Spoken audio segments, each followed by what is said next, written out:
guys! Welcome to my channel. For today's vlog, ayan, gagawa tayo ng sushi. Pero ibang version to guys. Ayan, gumamit ako ng malagkit na brown rice. Brown glutinous rice. Ayan.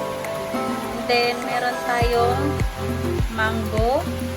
Tapos, meron tayong crab stick. And then, avocado. Ayan.